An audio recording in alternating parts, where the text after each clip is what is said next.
Ang atin pong pananampalataya ay dapat pong lumalakas tuwing inaalala natin ang Christmas story. Now, bakit? Bakit po kailangan lumalakas ang ating faith sa Diyos tuwing inaalala natin ang Christmas story? Yung pong binasa ko sa inyo. Now, ang Christmas story po kasi is God's story from beginning to end. Now, ang Christmas story po ay nagsimula doon sa Annunciation ng Angel Gabriel to Mary. Doon po nagsimula ang Christmas story nang sabihin po ng anghel kay Maria na siya ay maglilihi at manganganak ng isang lalaki. At yung pong kwentong yun, ang Christmas story yun ay nagpatuloy hanggang sa ipanganak ang Mesiya, itong binasa nating talata. At yun po ay magtatapos diyan po sa pagbisita ng mga Magi. Okay? So nagsimula po sa Annunciation, nagpatuloy sa Incarnation, at matatapos ito sa visitation ng mga Magi. Ayon po sa tradisyon, ay nagsisimula yan ng December 25, do yung Annunciation hindi nangyari sa December 25, at matatapos yan sa January 5. Okay? Ganyan po yan ang tinatawag nilang 12 days of Christmas. Okay? Now, anyway, papansin po ninyo, ang tamang response tuwing naririnig natin at sineselebrate natin ng Christmas is praise. Ang tamang response po doon sa nakakaunawa at naintindihan yung tunay na kahulugan ng kapanganakan ng Mesiyas ay pagpupuri sa Diyos. Na kung titingnan po ninyo, ito ang response nung mga nakaunawa, nakaintindi ng tunay na kahulugan ng kapanganakan ng Mesiya. Halimbawa, si Maria. Si Maria, nang sabihin sa kanya ng anghel na ipaglilihin niya at ipanganganak niya ang Mesiya, ito po ang sinabi ng Bible. Sinabi ni Maria, buong puso kong pinupuri ang Panginoon at nagagalak ang aking espiritu sa Diyos na aking tagapagligtas. At ganun din po si Zacarias na ama ni Juan Bautista.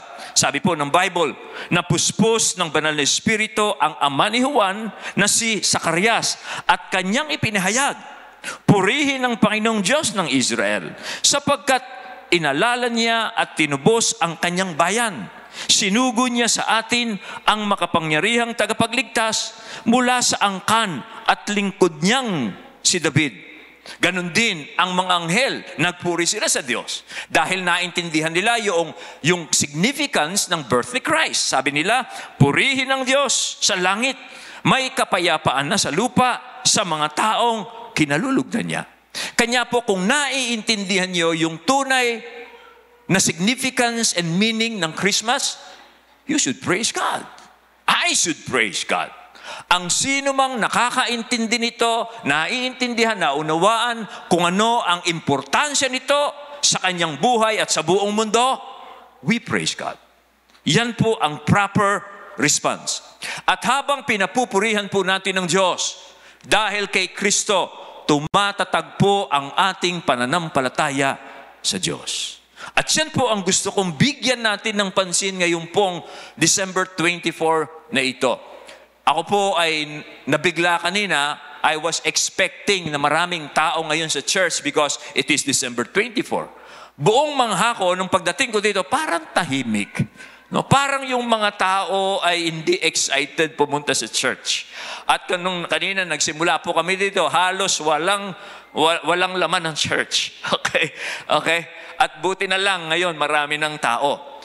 Because we should be in church, lalo na ngayong araw na ito, kung alam mo, kung naintindihan mo yung kahulugan ng Pasko. Okay? Napuyat man kayo, you should have been, o kaya you should have been early in church because you're excited if you understand. Of course, I know you understand this. Pero sometimes yung pong kahulugan ng birth ni Christ ay nailalagay natin sa isang tabi. Because naisip natin, lagi-lagi naman yan, marami pang time, mag-church pa naman ako next Sunday, hindi naman ako nagbabackslide. But, if you really understand and you are giving importance to to this event, you should be on church on Sunday. Now, why? Bakit po? Bakit po natin dapat purihin ng Diyos pag inaalala natin ang kapanganakan ng Panginoon? Number one, because the Christmas story proves that God is able to accomplish His promises. Ang Christmas story po ay pinatutunayan nito na kayang tuparin ng Diyos ang kanyang mga propesiya, ang kanyang mga pangako. Now, dito sa Christmas story, makita natin, inudyukan po ng Panginoong Diyos ang isang makapangyarihang emperador na mag-issue ng isang decree upang matupad ng Diyos ang kanyang mga divine decrees. Now, dito, iko-contrast mo ang isang human decree para matupad ang mga divine decrees. Now, prophecies, yung pong mga hula sa Bible, are divine decrees. Yan po, yung mga propesya pong mababasa natin sa Bible, yan po ay mga divine decrees. At dito, para matupad yung mga divine decrees, yung mga prophecies po, inudyukan ng Diyos ang isang makapangyarihang emperador para tuparin ng Diyos ang mga divine decrees. Mabasa natin sa verse 1, ng mga araw na yon ay lumabas ang isang utos mula kay Augusto Caesar upang magpatala ang buong daigdig.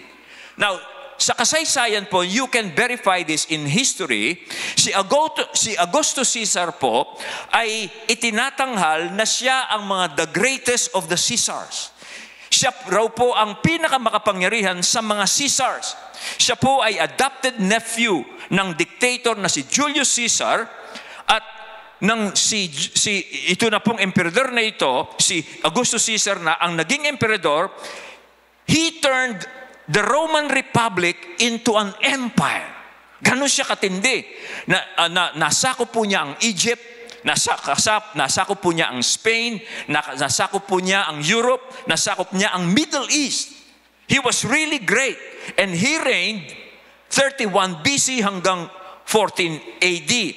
Now, dito po, binanggit siya hindi lamang para bigyan tayo ng historical background kung ano ang nangyari nung ipanganak ang Mesiya, kundi para i-contrast po sa atin ang isang human decree ng isang makapangyarihang emperador para matupad ang divine decrees. Yung mga inihula po ng mga propeta na gagawin ng Diyos sa ating sanlibutan. Now, I want to tell you this. Ang Diyos po, gumagamit siya ng human decree, isang temporary decree, para tuparin ang kanyang divine decrees na mga eternal decrees. Naintindihan po ninyo yan? Mababasa natin sa Bible, ito lagi ang ginagawa ng Diyos. Ginagamit niya yung mga makapangyarihang empire sa sanlibutan. Ginagamit niya yung mga kapangyarihan po ng mga makapangyarihang hari dito sa emperador dito sa lupa para po gawin niya, i-fulfill niya ang mga promises niya. Tulad na sinabi ko sa inyo, prophecies are divine decrees. Okay? At gagamit po ang Diyos ng magre-raise po siya ng mga empires para po sa fulfillment ng prophecies. Kung titingnan po ninyo ang kasaysayan ng mundo, there have been 5 world empires dito po sa ating kasaysayan. Una, Babylonian Empire. Pangalawa, Persian Empire. Pagkatapos ng Babylonian, Persian Empire. Pagkatapos ng Persian Empire, Medo-Persian Empire, and then the Grecian Empire, and then the Roman Empire. At ito po, nire-raise ng Diyos yan, yung 5 empires na nire-raise ng Diyos yan. Para tuparin niya yung kanyang mga divine decrees, nang sa ganon maniwala ang tao na mayroong isang Diyos na makapangyarihan. Yan po ang dahilan. Halimbawa, ni-raise po ng Diyos ang Babylonian Empire under King Nebuchadnezzar para po parusahan ang kanyang bayan at sirain yung templo doon sa Jerusalem to fulfill a prophecy. At pagkatapos po ng Babylonian Empire under King Nebuchadnezzar, ni-raise naman po ang ang Persian Empire. Tinalo ng Persian Empire ang Babylonian Empire at ni-raise niya si Cyrus. At si Cyrus po ay nag-issue ng decree para itayo muli ang Second Temple ayon din sa prophecy. So ang Diyos gumagamit siya ng empires, maging yung makapangyarihang emperador para tuparin niya ang mga decrees niya. Halimbawa, gusto kong basahin sa inyo yung paanong inudyukan ng Diyos si Cyrus para itayo yung Second Temple matapos pong sirain ng mga Babylonians during their time. Sabi po sa Ezra, in the first year of Cyrus, king of Persia, that the word of the Lord by the mouth of Jeremiah might be fulfilled, the Lord is stirred up the spirit of Cyrus, king of Persia, so that he made a proclamation throughout all his kingdom and also put it in writing. Thus says Cyrus, king of Persia, the Lord, the God of heaven, has given me all the kingdoms of the earth, and he has charged me to build him a house at Jerusalem, which is in Judah. So makita ninyo, God has been raising up empires. Yung mga empires pong yan, ang Diyos ang nagre-raise niyan. Ngayon, ano ang empire sa mundo natin? US, siguro sabihin natin, after this, China, I don't know. Pero God is raising them up to fulfill His divine promises. Now, ano po ang natupad sa divine decree ito ni Caesar Augustus? Okay? Tatlo. Si Caesar Augustus po is under now the Roman Empire na ito. Ngayon, anong prophecy ang tinutupad ng Diyos dito? Tatlo nga po. Una sa mga prophecy ito, na ang Messiah ay ipanganganak sa Bethlehem. Iyon po ay ayon sa prophecy. Siya ay panganganak sa bayan ni David ayon sa prophecy ng Micah. Pangalawang prophecy na tinutupad ng Diyos, na ang Messiah ay magmumula sa angkan ni David. Prophecy under Samuel. At yung pangatlo, ang Messiah ay ipanganganak ng isang birhen. Okay? At yan po ay prophecy under Isaiah. Now, paano natupad? Well, ayon sa Christmas story. Okay, paano natupad yung tatlong prophecy yun? Umuwi nga ang bawat isa dahil ng issue ng decree si Caesar Augustus. Umuwi raw po ang bawat isa sa kanilang bayan upang magpatala. Pumunta si Jose mula sa bayan ng Nazareth, ng Galilea, patungong Judea, sa lungsod ni David, na kung tawagin ay Bethlehem. Nandyan, makita nyo, ang ni David, umuwi siya sa Bethlehem dahil mula raw siya sa lipi at sambahayan ni David. Prophecy. Kasama niyang magpapatala si Maria na ipinagkasundo sa kanya, nagdadalang tao. Okay? Na si Maria noon. Okay? Habang sila'y naroon, dumating ang oras ng panganganak ni Maria. All three prophecies were fulfilled because God raised the Roman Empire under the powerful Caesar Augustus. Maaari po nating isiping yung pagbabiyahe po ng mag-asawa ay para sundin lamang yung utos ng emperador. Pero kailangan po nating malaman din because of what I have told you. Okay? Hindi lamang nila sinusunod ang utos ng emperador, kundi that time, kay sila'y naglalakbay patungong Bethlehem para tuparin ang mga prophecies. Ang mga divine prophecies. Now, alam niyo ba kung gaano katagal bago natupad yung tatlong prophecies na ito? Gaano katagal? Well, kung titingnan po ninyo yung mga dates ng mga prophecies, ay makita nyo katagal. Halimbawa, si David, naghari po si David noong 1000 BC. Kasi si David, okay, ang pinangakuan na mula sa kanyang lahi magmumula ang Messiah 100 BC po bago natupad yan.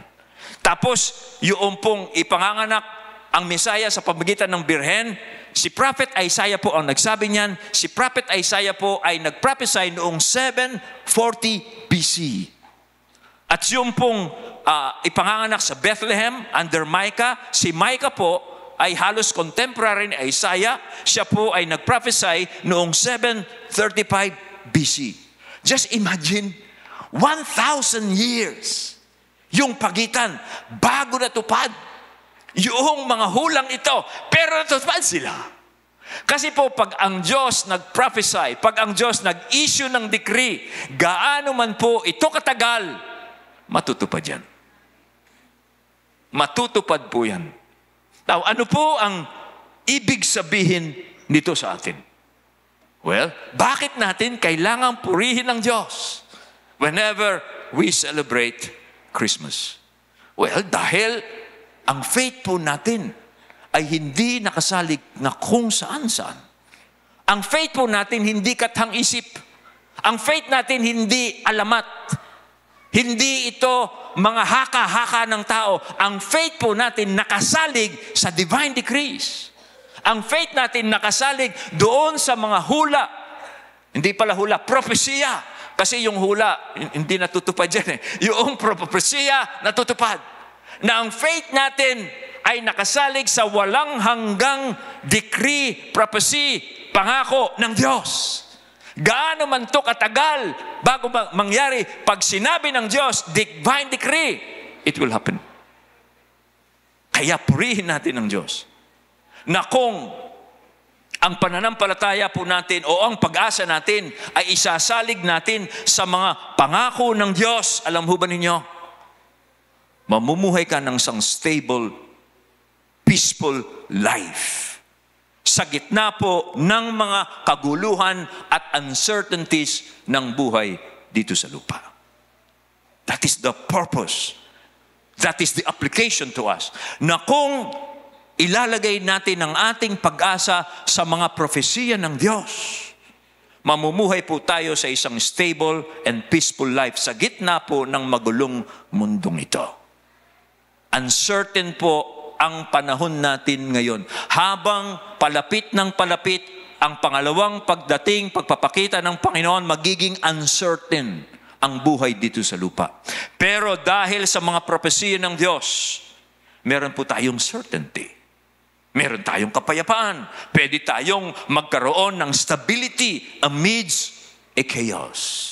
Yan po ang application sa atin yan. Now, hindi po yung mga pangakong pseudo-promises. Hindi po yung mga pangako minsan, maririnig ko yung mga Christian, they are claiming the promises of God because they're thinking of the good life. No, yung bang mga pangako na, pinangako na, di ba? Yung bang, Lord, pinangako mo ito, di ba? Yung bang mga pangako, yung pseudo-promises na iniisip lang ng Christian, yung ako meron kong hinohold na pangako ng Diyos, magiging mabuti yung buhay ko, ayon sa sinabi ng Diyos. Hindi yun. Hindi yung mga pangakong pseudo, kunwari, pangako ng Diyos, pero ang iniisip lang, umaasa lang ng good life. Alam mo ba ninyo ang mga propesiya ng Diyos that promise us the good life? Kung yung pangako po ng Diyos, yung sinasabi po ng mga pseudo promises, ay good life. Si Mary at saka si Joseph, wala silang good life. But they were holding on to the promises, to the promises. Kanya po yung pag sinabi nating promises, hindi po yung mga katang-isip ng mga Kristiyano. Yung kiniklaim nila, yung dinideclare nila, yung ganito-ganito, hindi po yan. Kasi yung po mga prophecies ng Diyos, kahit na pinanghahawakan mo, does not give us or promises us the good life. The good life is just something po na side lang blessing yan. Kung meron kang good life, that is just a side blessing. Kaya wag po tayo magkakamali. Now, ito rin po ang layunin ni Luke, bakit niya isinulat ang kanyang ebanghelyo. Para yung mga umiibig sa Diyos, magkaroon sila ng katiyakan sa mga pinaniniwalaan nila. Yan ang dahilan kung bakit si Luke, si Dr. Luke, ay isinulat niya yung Ebanghelyo at saka yung Book of Acts. Basahin ko po sa inyo. Sabi po ni Luke, matapos ang aking masusing pagsisiyasat sa lahat buhat sa simula, minabuti kong sumulat din ng isang maayos na salaysay para sa iyo, kagalang-galang na Teopilo, upang maunawaan mo ang katiyakan ng mga bagay na itinuro sa iyo. Yan ang dahilan kung bakit isinulat po ni Lucas yung kanyang ebanghelyo na dito, pinasisimulan niya sa mga fulfilled prophecies.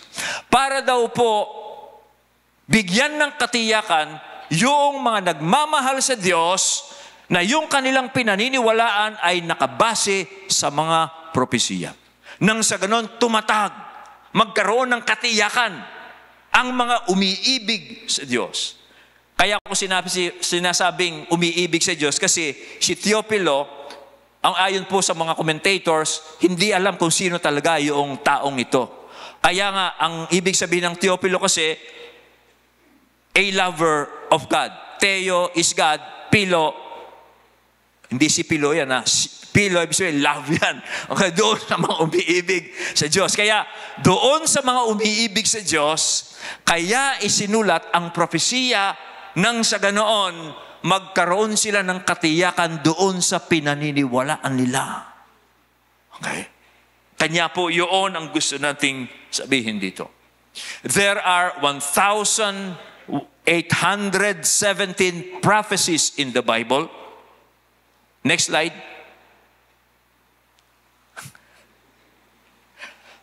Okay.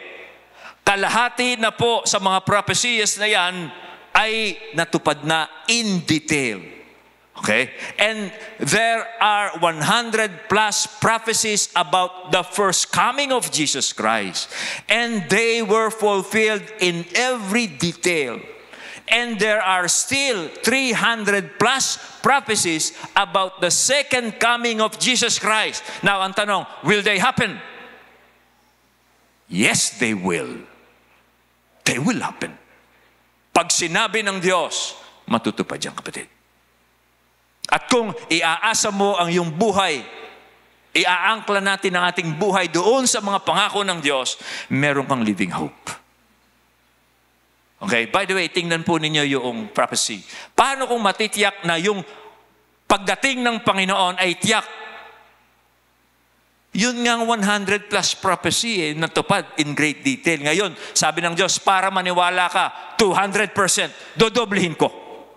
Ginawa niyang 300 plus O 300% pa. Kaya tiyak na mangyayari. At dun po yung ating pag-asa. Pangalawa, bakit natin kailangang papurihin ng Diyos whenever we celebrate Christmas? Dahil po, the Christmas story tells us who was the child born on Christmas Day. Okay? Para po balansehin ang hamak na kalagayan ng kapanganakan ng Mesiya. Tandaan nyo, hamak, kawawa. Titingnan natin. Kasi ipinanganak siya, hindi nga sa sosyal na ospital, kundi sa pasabsaban. Para po balansehin yung hamak na kalagayan ng kapanganakan ng Mesiya at para po basagin ng Diyos yung katahimikan ng kanyang kapanganakan kasi gabi, tulog yung mga tao. Walang nakakaalam.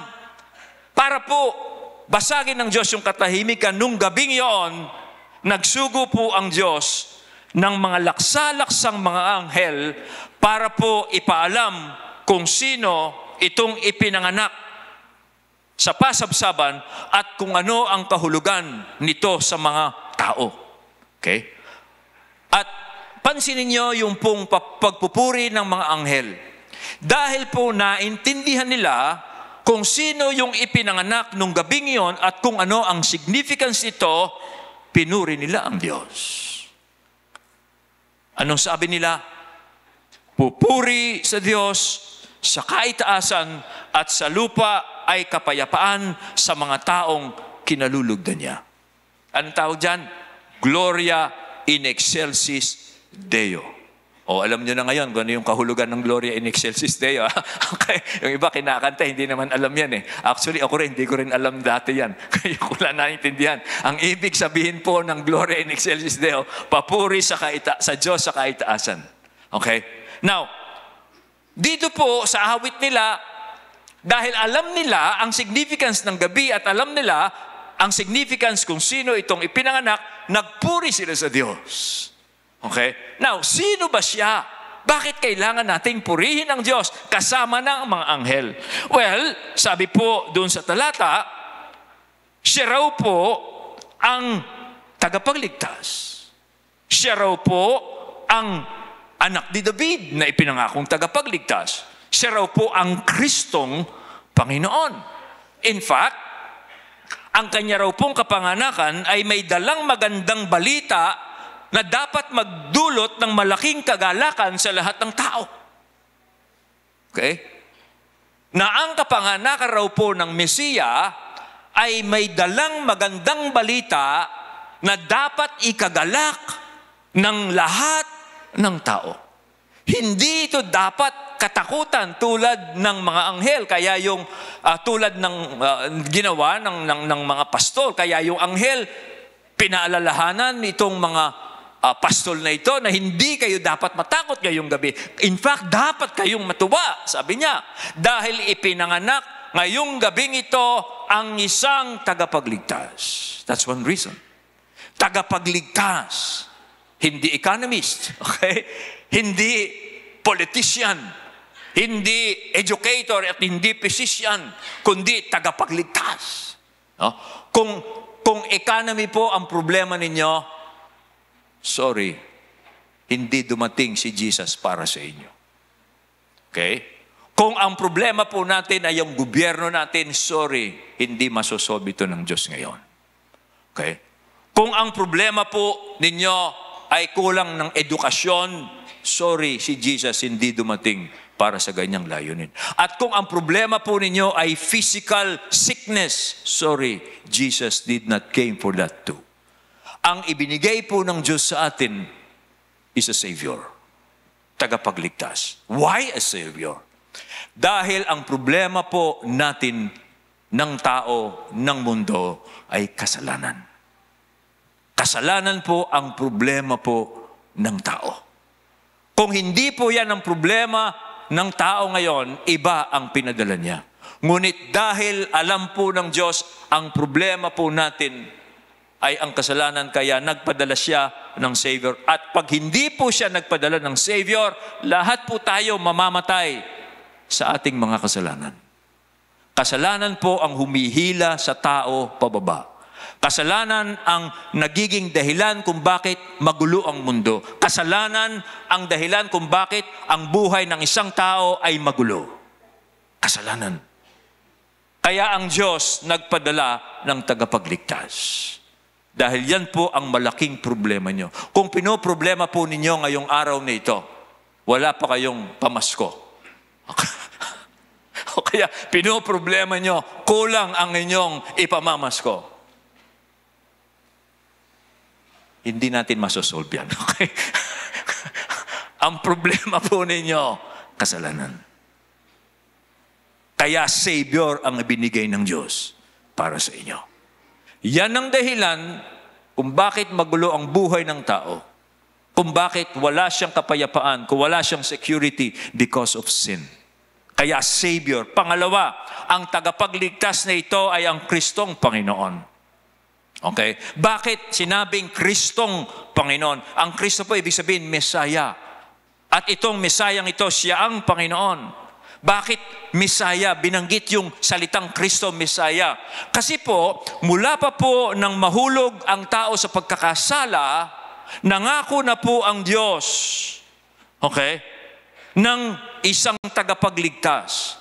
Nag-issue po ang Diyos ng mga prophecies na padadala niya ang isang tagapagligtas simula po nang mahulog ang tao sa pagkakasala. Genesis pa lang, nangako na ang Diyos.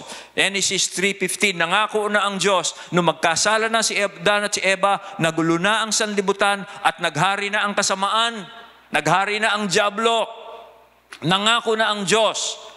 Nagbigay na siya ng mga prophecies na padadala niya ang Mesiya. Okay? At halimbawa, ano ang pinangako ng Diyos? Sinabi ng Diyos, gagapiin ng Diyos ang kasamaan. Maghahari ang katuwiran, sabi ng Diyos. Yan ang mga prophecy niya. Hahatulan niya yung mga masasama at ayaw kumilala sa katotohanan. Okay? Babaguhin ng Diyos ang sanlibutan. Maghahari ang Diyos sa sanlibutan. Yan ay kasama sa mga pangako ng Diyos. Now, kung titingnan po niyo ang Bible, habang papalapit na ng papalapit yung mga bagay na ito, at habang inire-reveal ng Diyos yung kanyang eternal plan na ito, okay, ay sa pamamagitan ng prophets, ipinapakita po niya na ang katuparan ng lahat ng mga pangakong ito ay nakasentro sa Mesaya. Sa Mesaya. Okay? Habang nire-reveal ng Diyos yung eternal plan niyang ito at habang lumalapit ang mga panahon, pinapakita niya nakasentro ang mga prophecies na ito sa pagdating ng Mesaya. Kaya sinabi ng anghel, the Messiah has been born. Okay? Na magbibigay katuparan sa mga pangako ng Diyos. Now, ano ang significance ng kanyang kapanganakan? Well, sabi ng angel, una, tingnan natin sino siya, kaya dapat papurihan natin ng Diyos. Isang tagapagligtas at ito tutuparin na ng Diyos ang kanyang mga pangako. At ano naman ang significance ng kanyang kapanganakan? Well, sabi ng mga angel, kapayapaan. Sa mga tao, kapayapaan. Sa Diyos, pagpupuri, pero sa mga tao, ang mensahe at significance ito, kapanganakan niya, ay kapayapaan.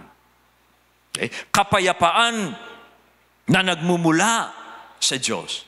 Sa halip na hatol, ang significance ng kapanganakan niya ay kapayapaan. Sa pamamagitan ng Mesaya, pinakipagkakasundo ng Diyos ang sanlibutan sa Kanya. Yun ang meaning niyan. Sa pamamagitan ng Mesaya, ipinakikipagkasundo ng Diyos sa sarili niya ang sanlibutan. Kaya, pwede ka nang mamuhay ng may kapayapaan. Kung natatakot ka sa hatol ng Diyos, tumingin ka sa Mesaya. Hindi ka nahahatulan. Sasabihin sa ng Diyos, kapayapaan. Pwede ka nang mamuhay ng may kapayapaan. Kung natatakot ka na parurusahan ka ng Diyos sa iyong mga kasalanan, ang mensahe ng kapanganakan Jesus sa iyo ay kapayapaan. Dahil sa pamamagitan ng Mesaya, nakikipagkasundo ang Diyos. At itong Mesayang ito, ang tanda ng pakipagkasundo ng Diyos sa tao. Kanya po kapayapaan. Okay? At mind you, wala pong kapayapaan kung walang pagpapatawad ng kasalanan. Hindi ka pwedeng magkaroon ng kapayapaan sa iyong puso kung alam mo na ikaw ay hahatulan ng Diyos. Hindi ka pwedeng mamuhay ng kapayapaan, ng may kapayapaan dito sa mundong ito kahit na malaki ang pera mo, kahit na secured ka financial or whatever, kung alam mong hahatulan ka ng Diyos balang araw because of your sins. Hindi ka magkakaroon ng kapayapaan kung walang kapatawaran. Pero dahil ipinanganak ang Mesaya, sabi ng Diyos, kapayapaan. Iginagawad ko ang kapatawaran sa sinumang sumasampalataya sa Mesaya. Kaya kapayapaan, kapatid. Kapayapaan. Pwede ka nang mamuhay ng may kapayapaan. Kaya nga tama rin yung mensahe ng isang kante. Kahit na wala kang regalo, kahit na wala kang material na blessing ngayon, as long as you have Christ, you will have peace. Kaya masyado lang po kasing kinomercialize. Wala namang masama sa gift giving. In fact, nakakatuwa nga po, once a year nagiging generous yung mga tao. Tuwan-tuwa yung misis ko. Sabi niya, sa lahat ng mga sabi niya, ako lang binigyan ng regalo. Pati yung mga kuripot ngayon, nagbibigay eh. Merong sa Diyos yan eh.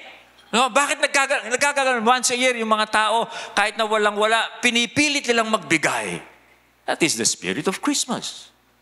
Gawa po ng Diyos yan. Gawa ng Diyos yan.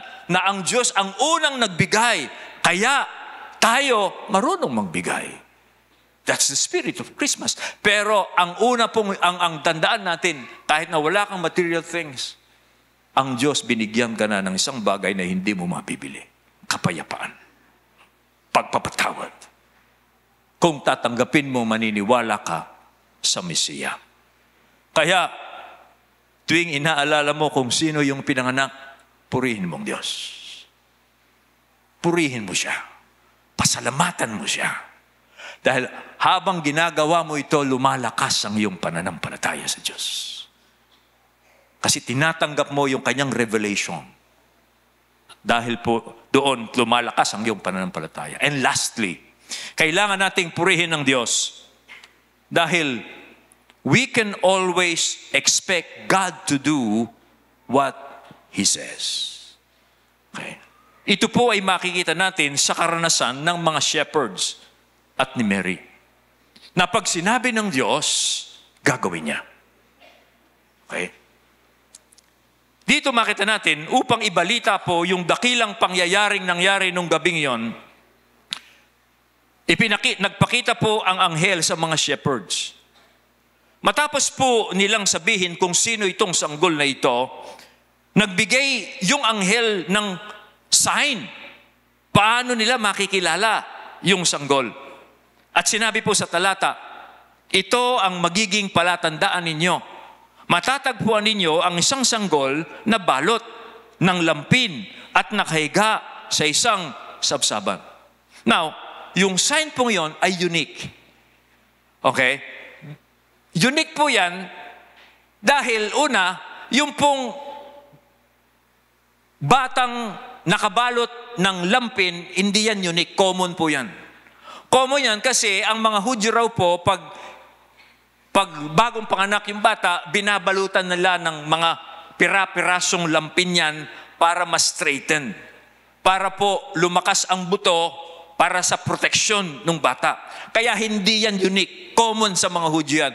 Pero, yung pong isang batang nakahiga ang crib niya, pasabsaban, yun ang unique. Okay? Yun ang unique. Marahil po nung gabing yon, marami ding ipinanganak na sanggol. At maring nakabalot din sila ng lampin. Pero, hindi lahat ng sanggol, o ilang kaya yung sanggol, na makikita mo, ang pinaka-crib niya, pasabsaban. Okay? Alam niyo yung pasabsaban, no? Masarap na crib yun. Okay? Kasi saktong-sakto yung bata dyan eh. Okay? Pero tinitiyak ko sa inyo, hindi lahat ng ipinanganak nung gabing yon, okay, ay patapos silang lampinan, ay ang crib nila ay pasabsaban. That is unique. That's it unique. At dahil po ganun ang nangyari, yung pong mga anghel, nung sabihin sa kanila ng mga anghel, yung pong mga shepherds, yung sabihin sa kanila ng anghel na ganito ang magiging sign nila tungkol sa bata, nagmadali po silang pumunta at nang sila'y humayo, natagpuan nila sina Maria at Jose at ang sanggol na nakahiga nga sa pasabsaban. Okay? At tiyak, hindi sila nag-usap, ito na ba yon? Ito na ba yon? No! It is the child. Okay? Kanya po, nung makita nila ito, okay, buong sigasig nilang ipinamalita ang tungkol sa sanggol ayon sa sinabi ng anghel sa kanila. Okay? At kaya po yung mga tao na mangha, nagtaka sila, anong ibig sabihin ng sinabi ng mga pastol sa kanila na sinabi ng mga anghel sa mga pastol? Kasi sinabi, ngayong gabi raw ito, sabi ng mga pastol sa mga tao, ngayong gabi raw ito, pinanganak sa bayan ni David ang isang tagapagligtas, ang Kristong Panginoon. At nakita namin siya, nakita namin ang mga anghel, nakita namin yung sign, nandun siya sa pasabsaban, and the people were amazed. No? Amazed kasi, hindi lang maintindihan anong kahulugan nun, pero dahil naintindihan noong mga shepherds, pinabalita nila. Now, si Mary naman, ano ang dating nito sa kanya? Sabi sa verse 19, kay Mary, okay, pero iningatan ito ni Maria sa kanyang puso at pinagbulay-bulayan ng mga ito. Now, si Mary, siyempre nung dumating din po yung mga pastol, ay sinabi rin ng mga pastol ang naranasan nila. Sinabi ng mga pastol na nagpakita sa kanila ang anghel at tapos nakita nila yung laksa-laksang mga anghel na ito, and then sinabi ng angel na puntahan niyo siya at ganun nga nakita nila. Kaya nung dumating sila doon sa pasabsaban, Siyempre, sinabi ng mga pastol yung tungkol sa bata. Si Mary, anong reaksyon niya? Si Mary, ito ang reaksyon niya. Okay? Iningatan raw po niya sa kanyang puso yung mga sinasabi, yung mga nangyayari. At pinagbubulay-bulayan niya ang lahat ng ito. Now, tanong ko sa inyo, ano kaya ang iniisip ni Mary nung gabing yon? Okay. Ano kaya? Kung ikaw si Mary, nag-adjust ka, pinuspone mo yung kasal mo. Okay? Hindi mo na tinuloy yung kasal mo kasi maglilihi ka at manganganak ka. Ngayon, natupad nung gabing yon. Ano kayang mararamdaman mo? Siguro, dito si Mary, iniisip niya, sulit yung aking mga adjustment. Nangyari ang lahat ng sinabi sa akin ng Panginoon. Kasi sabi ng Panginoon, manganganak, maglilihi ka, manganganak ka, at ito ang magiging pangalan, Jesus ang magiging pangalan niya. Siya ang hari na magmumula sa angkan ni David. Ang kanyang kaharian ay magpakailanman. Just imagine that night. Mary, nung naririnig niya yung sinasabi ng mga pastol, si Mary siguro nasasabi niya, praise God. Praise God. Yung mga adjustments ko, sulit. Yung mga paghihirap ko, sulit. Okay? Lahat ng sinabi sa akin ng Diyos, nangyari. Now, ano po ang ibig sabihin nito sa atin? Ito po'y nakatala upang i-encourage po lahat tayong sumasampalataya kay Kristo. Na pag ang Diyos, sinabi niya, mangyayari. Si Mary, in-adjust po niya yung kanyang mga plans para mangyari ang mga plano ng Diyos sa kanyang buhay. At nung nangyayari at natutupad na ito, nasabi marahil ni Mary, sulit ang aking mga adjustment. Sulit na pinuspone ko yung kasal ko. Sulit na nag-travel kami ng malayo. Sulit lahat ng ito. Yung pag-alipusta sa akin ng mga tao dahil ako'y nagdadalang tao sa aking kadalagahan. Sulit! Kasi sinabi ng Diyos, ang lahat ng sinabi ng Diyos, nangyayari ngayon sa akin. Wow! Kaya po mga kapatid, to sum up, bakit dapat nating purihin at pasalamatan ng Diyos tuwing inaalala natin ang Christmas story? Well, because, una, God is able to fulfill His decrees. Pangalawa, because the child born is the Savior, the Messiah, the Lord. And then thirdly, because God will always do what He says. Now, I want to end this message by reminding to you kung papaano po ito ma-apply sa ating pamumuhay ngayon, kasalukuyan. Tayo po ay namumuhay by God's decrees. Ang ibig ko pong sabihin, kung gusto niyong mamuhay na may pag-asa, tuloy-tuloy yung pag-asa. Hindi yung good life. Tuloy-tuloy yung pag-asa. Mamuhay po tayo patuloy sa God's decrees. Kasi po, ang mundo natin, simula nang mahulog sa pagkakasala ang tao, kundi po nangako ang Diyos ng mga propesiya, sira na po, wala na tayong mundo. Okay? Sira na. Okay? Kung hindi lamang nangako ang Diyos, nung mahulog po si Adan at si Eva sa pagkakasala, kundi sinabi ng Diyos, darating ang Mesiya, hindi nagpatuloy ang kasaysayan. Noong pong lumubog ang sanlibutan dahil sa kasamaan ng tao, nagpadala po ng dilubyo ang Diyos sa sanlibutan dahil sukdulan na ang kasamaan ng tao. Pero nagbigay pa rin po ng covenant ang Diyos kay Noah. Kaya nagtuloy-tuloy ang tao pagkatapos ng dilubyo. At makita ninyo, doon po sa Bible, lagi pong nagbibigay ng mga pangako, prophecy ang Diyos. At dahil lamang po sa mga prophecies niyan, kaya nagtutuloy-tuloy itong kasaysayan natin. Okay? Now, habang papalapit po ng papalapit, ang muling pagparito ng Panginoong Hesus, alam mo ninyo, pahirap ng pahirap ang magiging kalagayan ng tao sa mundo. Pa-stress ng pa-stress. Ang mundo po natin, hindi po yan titino, aayos. Kahit na po ilang Miss Universe na ang nangangarap na world peace. Hindi po yan matutupad sa pamamagitan ng mga politician at sa pamamagitan ng mga empires. At habang papalapit po ng papalapit ang muling pagparito ng Panginoon, ayon sa prophecy, pahirap po ng pahirap ang magiging kalagayan ng mundo. Ibig sabihin, pa-stress ng pa-stress ang pamumuhay natin dito sa lupa. Basahin ko po sa inyo ang isang sinabi ng Panginoon sa Kristo. Okay? Ayon po sa Lucas 21, ito sabi ng Panginoon. At magkakaroon ng mga tanda sa araw at buwan at mga bituin, at sa lupa'y magkakaroon ng kahirapan sa mga bansa na nalilito dahil sa ugong ng dagat at mga daluyong. Ang mga tao ay manlulupaypay dahil sa takot at mangangamba sa mga bagay na darating sa daigdig, sapagkat ang mga kapangyarihan sa mga langit ay mayayanig. Gumagamit po ang Panginoon dito ng Bible language. Yung pong sinabi niyang mga galaw ng heavenly bodies, yan po ay Bible language. Yung sinabi niyang magkakaroon ng mga tanda sa araw at buwan at mga bituin, that is Bible language. Okay? Yung mga galaw po ng heavenly bodies, yan po ay Bible language na nagsasabi, yung pong mga kapangyarihan dito sa lupa mayayanig. Yung mga rulers, yung president ng US,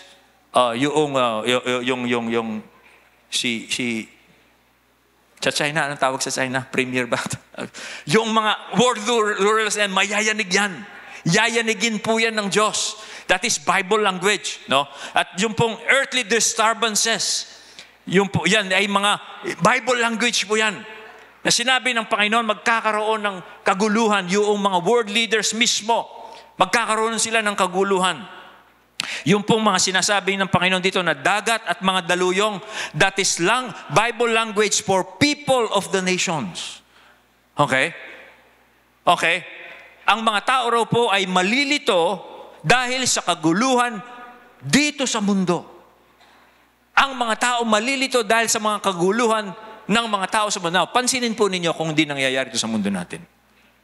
Sa panahon po natin, because of free speech, okay, nagkalat po yung mga protests domestically and internationally because of human rights, because of free speech. Yan po ang isang halimbawa na yung mga tao dito sa mundo, malilito sila dahil sa daluyong ng mga tao. Okay? Ang rallies na yan, pansinin nyo, manood kayo ng TV, wag lang panay TikTok ang pinapanood nyo. Tingnan nyo rin ang world events.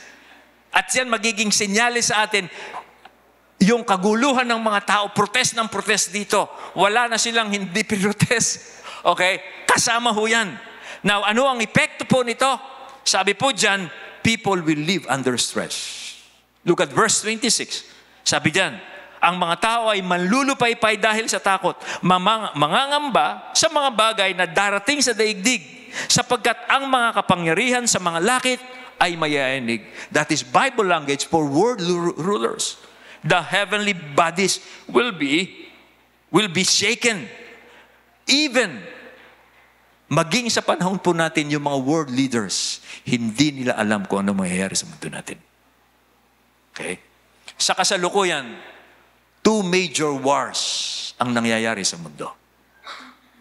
Isa po sa Ukraine, 2 years na po yan. Binabantayan po yan ng lahat ng mga nations of the world. Baka mag-escalate into World War III. Sa Israel, 2 months na po ang giyera nila against Hamas. Okay? At ang buong mundo rin po, apektado dyan. Huwag niyong isipin, sa Israel nangyayari yan, walang epekto. Sa Ukraine nangyayari yan.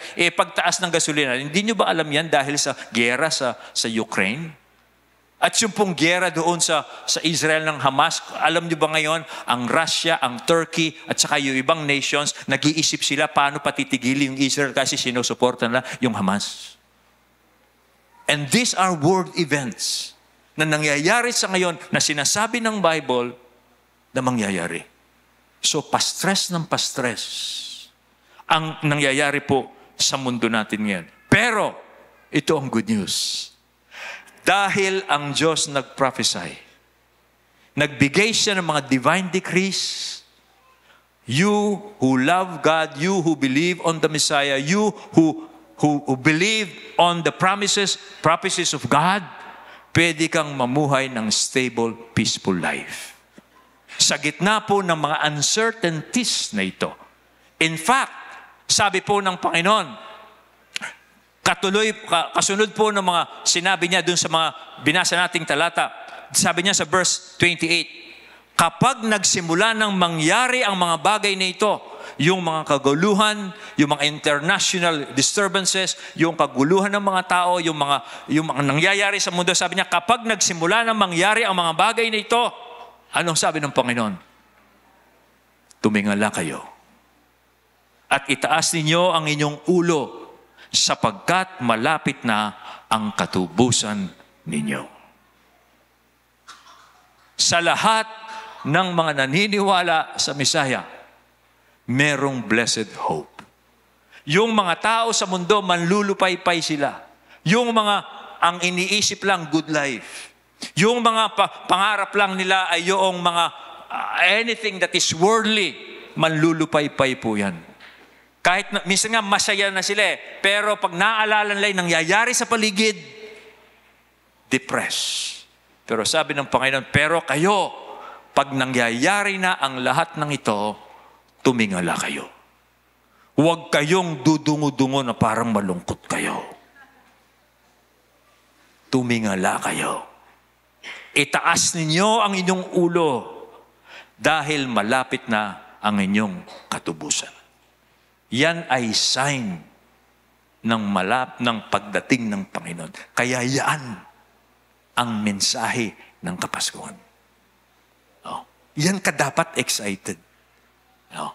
Diyan. Look up, sabi ng Panginoon. You look at the second coming. You look at the coming of Christ. Will it happen? Yes, it will. Yes, it will. Kanya po, sa ating mga sumasampalataya sa Panginoon, magpuri tayo sa Diyos. Magpasalamat tayo sa Diyos.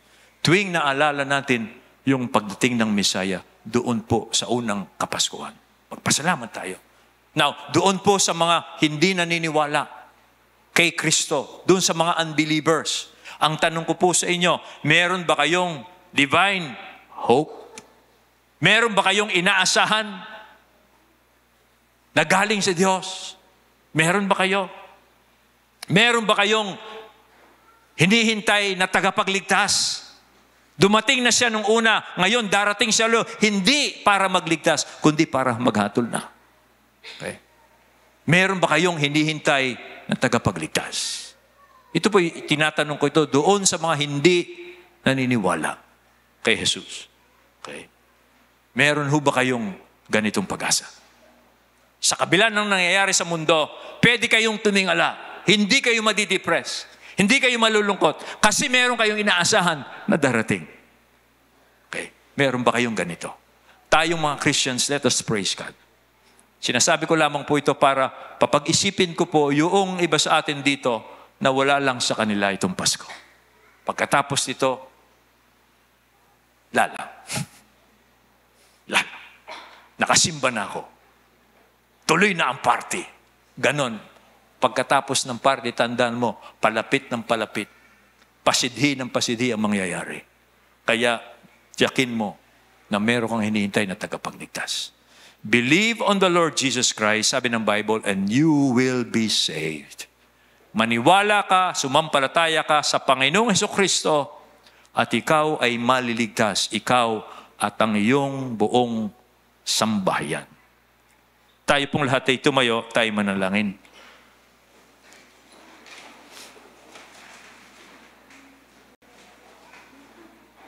Magpuri po tayo sa Diyos ngayon at magpasalamat.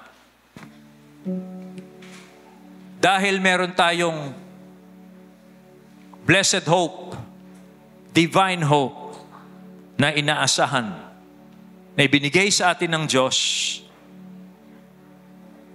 Sa kabila po ng kaguluhan sa paligid, you have to look up if you want hope and joy and peace and stability. Huwag niyong masyadong ipopokus ang sarili niyo doon sa nangyayari sa paligid. Yes, kinukonsider mo yan, pero always look up. Huwag mong aalisin sa iyong puso, sa iyong paningin, ang blessed hope, ang kaharian ng Diyos na parating. Huwag kang magugumon sa mga bagay ng sanlibutan ito. Baka matulad ka sa mga taong manlulupaypay dahil sa mga kamunduhan. Ang gusto ng Panginoon, tumingala ka. Angat mo ang iyong ulo. Tumingin ka sa malayo. Tingnan mo ang pagdating ng Panginoon. Diyan tayo binigyan ng buhay na pag-asa ng Diyos. Diyan tayo tumingin. Pinapupurihan po namin kayo, aming Amang Diyos, at pinasasalamatan namin kayo dahil binigyan niyo kami ng buhay na pag-asa. Pinadala na ninyo nung una pa ang tagapagligtas. At dahil po sa Kanya ay meron kaming buhay na kaugnayan ngayon sa inyo. At meron din po kaming buhay na pag-asa, pinagpalang pag-asa, na sinabi niyo sa amin na patuloy naming asahan dahil muli siyang darating para tuparin ang lahat ng propesiya na mangyayari sa kanilang itinakdang panahon. Huwag po kaming patangay sa mga espiritu ng mga taong hindi naniniwala sa Diyos at namumuhay lamang ayon sa takbo ng sanlibutan, kundi kami ay mabuhay sa pananampalataya sa mga pangako ng Diyos. Dahil ang taong sumasampalataya sa mga pangako ng Diyos ay hindi mapapahiya. O Diyos, maraming salamat. At nawa, kausapin mo rin po ang mga ilan sa amin dito at maging sa mga nanonood sa amin online na walang pag-asang ganito. Na tingnan nila, na makita nila ang kanilang sarili dahil wala silang faith kay Jesus. Wala silang pananampalataya sa mga propesiya ng Diyos. Ay nagugulumihanan at this time. At yun ang dahilan kung bakit sila unstable. At pakita po ninyo sa kanila ang pag-asang binigay niyo through Jesus Christ. Magkaroon sila ng faith kay Jesus. Tumawag sila sa pangalan ng Panginoon. Nang sa ganon, tanggapin din nila ang iyong pagliligtas. O Diyos, purihin po kayo, pasalamatan. Sa pangalan ni Jesus na iyong anak. Amen.